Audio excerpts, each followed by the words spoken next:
Hey y'all, so today we are going over exponentials and especially the graphing of exponentials and solving different powers on exponentials.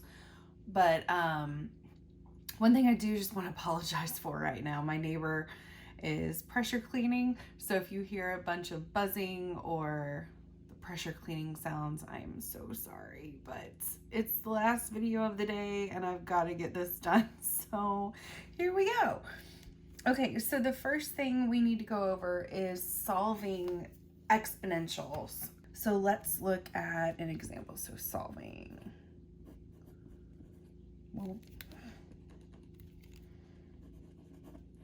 Okay. So like the first one we have is easy. So 2 to the power of x equals 4. Okay. Well, we all know that 2 to the power of 2 equals 4, right? So it's pretty easy to see that equals 2. But when we get into something a little bit more difficult, I want you to be able to understand how we can get to this answer without just knowing the answer right off the bat. So the first thing we're going to do is get the same base. Okay, so can we write 4 as a power of 2? Yes, we can. So 2x equals 2 to the power of 2, right? Because 2 to the power of 2 is 4. Now what you do is set the powers equal to each other. So basically you're just dropping the bases, okay? So in your head, if it makes more sense, just drop the bases. Okay, so x equals 2, all right? Then if you had other things over here with the x, you would just solve this as a regular algebraic equation, all right? So that's example 1. How about another one that's a little bit more difficult? All right, 4 to the power of 2x plus 5 equals 64 to the power of x. Now, I know we could get these into bases of 2, but we also know that 4 can be raised to a power to get 64, right? So 2x plus 5 equals 4 raised to the power of 3 raised to the power of x, right? Because 4 raised to the power of 3 gives us 64, and 64 was originally raised to the power of x. Okay, so from here, we have raised a power to a power. We need to multiply the powers.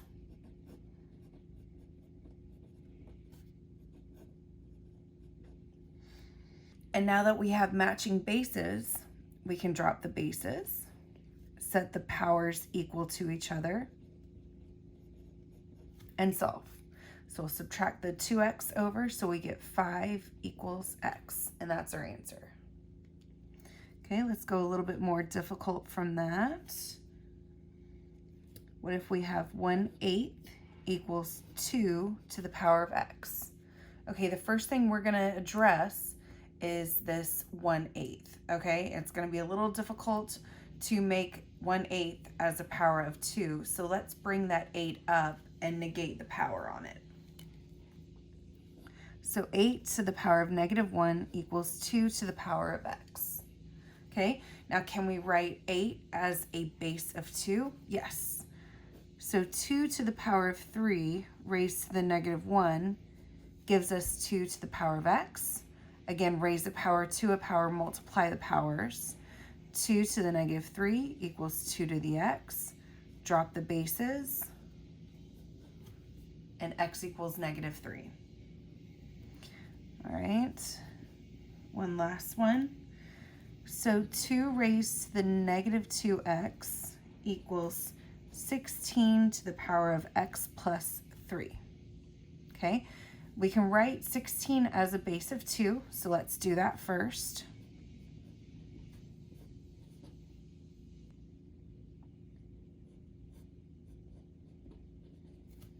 Okay, now distribute that through because raise a power to a power, gotta multiply those. 4 times x, 4 times positive 3. Okay, bases match. So negative 2x equals 4x plus 12. Subtract the 4x over and divide by the negative 6. So x here equals negative 2. All right, let's look at the graph of exponentials now.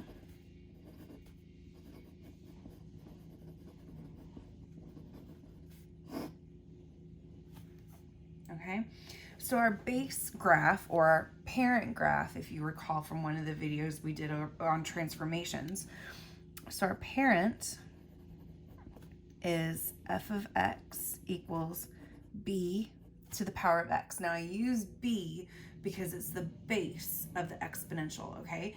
And all of the exponentials are going to change based on if you have a fraction as a b or a number, like a whole number as a b.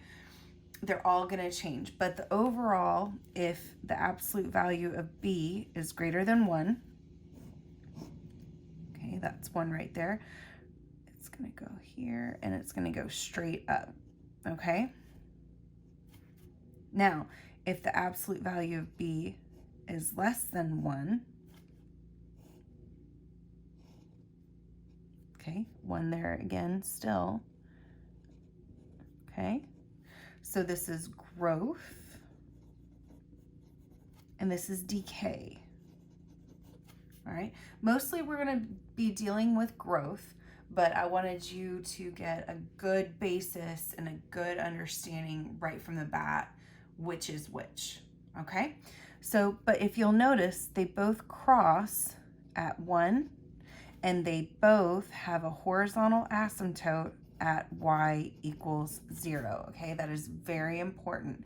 They both have a horizontal asymptote at y equals 0. What they also have in common is their domain is all real numbers, and the range is from 0 to positive infinity. Their y-intercept of both parent functions, this is before they get moved left, right, up, or down, the y-intercept is 0, 1. All right, so now let's explore the transformations of the exponential function. F of x equals plus minus a, b, for the base of the exponential, plus minus c, x minus h, plus k. The biggest thing that I need you to be focused on is that your horizontal asymptote is connected, or is equal to, I should say, k. All right, this controls your horizontal asymptote. All right, the other things we definitely need to be concerned about are the negative here and the negative here, okay? So as you see, we're just going to deal with growth right now, okay? So our regular function is here. Now, if we put the negative in front of our function, remember it's going to flip it over the x-axis. So it's going to look like this. Okay, if the negative is with the x as a power, it's going to flip it over the y-axis, so it'll look like this. Okay, it does look like decay, but our base, remember, is still above 1. Now, if it's both, our graph looks like this. Still crossing at 1, unless it's been moved up, down, left, or right. So this is just our base. Now, b can be any number, but another thing it can be is e. So if we have f of x equals e to the power of x, this is called a natural exponential. you'll recognize E because we used it in formulas for compounding continuously. Okay, so we're going to use it not only in exponentials, but in the next section we'll talk about using it in logs as a natural log. So I just want you to understand you'll be seeing this more often. Okay, so the last thing we need to go over is compound interest.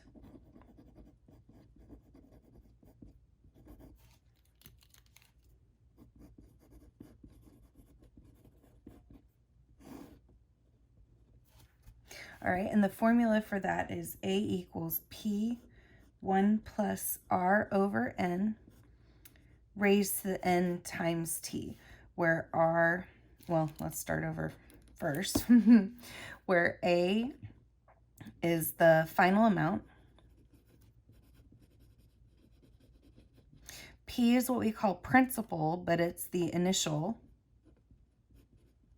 amount, R is the rate, N is the number of compoundings,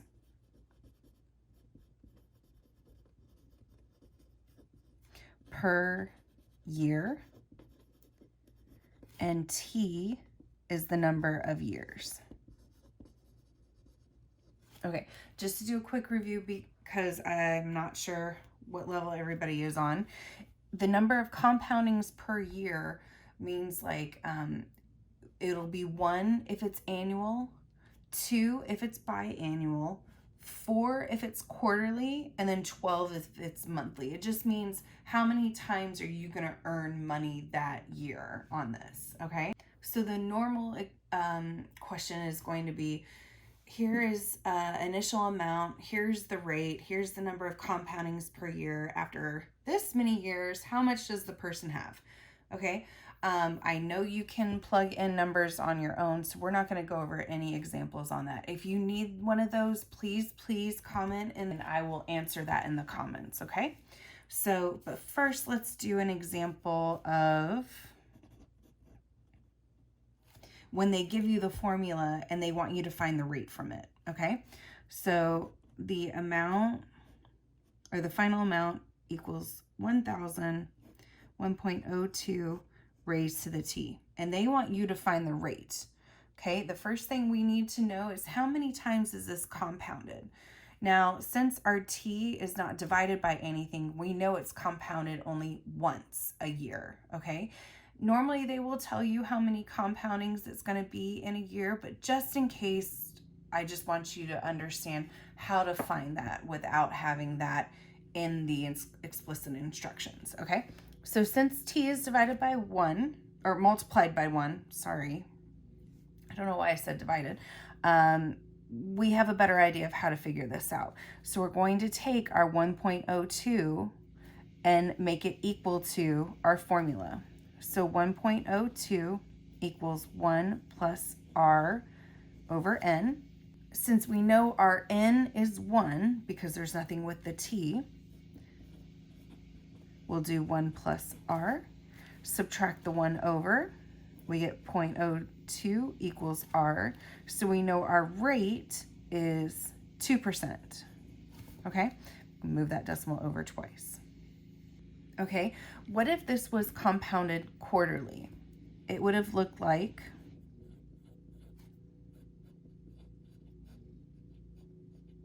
okay, that 4 would be in front because that's the N.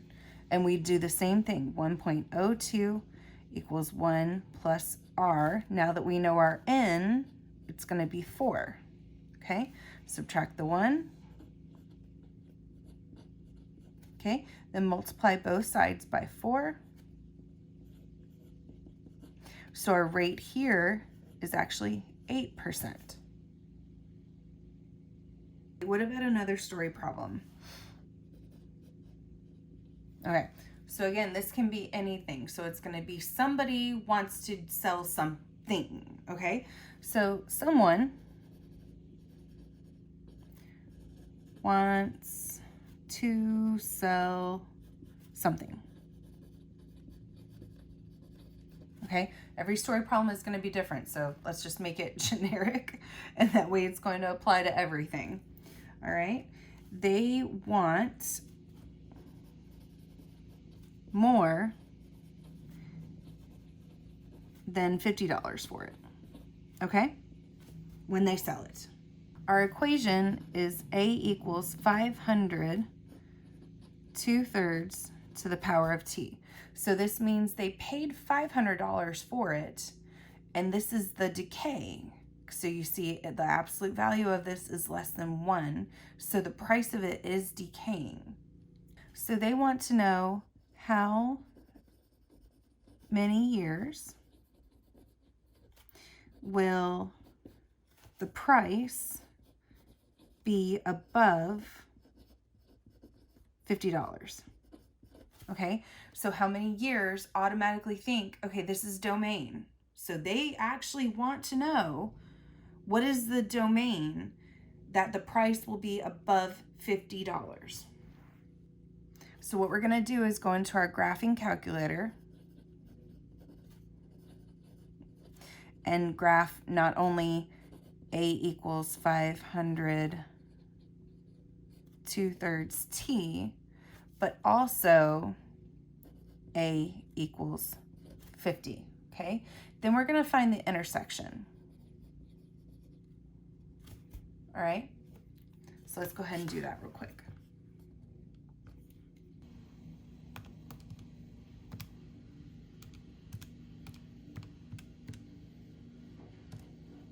And also 50. So the next thing we're gonna do is change our window. So we're not interested in the price going below 50. So let's change our y-axis to 0. And since it started at 500, but we're really interested in 50, let's go to 100. And we're not interested in how much it cost prior to buying it. And let's try that. Whoops.